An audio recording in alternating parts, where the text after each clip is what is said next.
Sylhet international স্টেডিয়ামের উইকেটের ঘাস কাটা করা হচ্ছে রোল। টনি হ্যামিং দাঁড়িয়ে তদারকি করছেন সবকিছু। কিন্তু এই চিত্র এখনকার নয়, আরও 2 বছর আগের। 2023 সালে প্রথম দফায় যখন বিসিবিতে যোগ দিয়েছিলেন হ্যামিং, তখন তার তৈরি করা পিচেই সিলেট স্টেডিয়ামে নিউজিল্যান্ডের বিপক্ষে টেস্ট জিতেছিল বাংলাদেশ।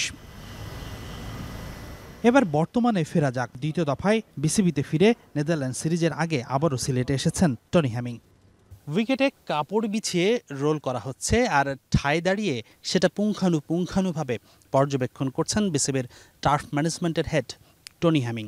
এই ওজি কিউরেটর নেদারল্যান্ডসের বিপক্ষে টি-20 সিরিজের সিলেটের উইকেট তৈরির সব কাজই নিজ হাতে করছেন, নিজ তদারকিতে করছেন। টনি হ্যামিং কী কাজ করছেন চলুন জানি, দেখি এবং বোঝার চেষ্টা করি।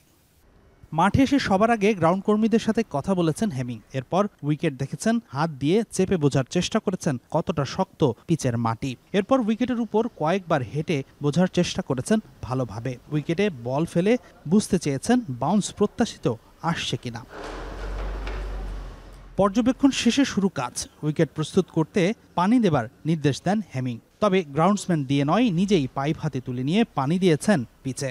এরপর নিজেই মাঠকর্মীদের সাথে মিলে 22 গজে বিছিয়েছেন চাদর। মাঝারি রোলার দিয়ে সেই চাদরের উপরেই করা হয়েছে রোল। রোলিংয়ের পর আবারও বল হাতে পিচের বাউন্স পরীক্ষা করেছেন এই ওজি। সবকিছু মনমতো হবার পরেই কাজ শেষ করে মাঠ ছেড়েছেন হ্যামিং। নেদারল্যান্ডসের বিপক্ষে 3 ম্যাচের সিরিজের জন্য 2টি উইকেট প্রস্তুত করা হয়েছে। সিলেটের 4 ও 7 নম্বর পিচে হবে ডাচদের বিপক্ষে টাইগারদের সিরিজ। যে উইকেটগুলো হবে স্পোর্টিং। 180 থেকে 200 রানের পিচ তৈরি করছেন Tony Hemming. Hasinur Rahman, Jamuna sports, Sylhet.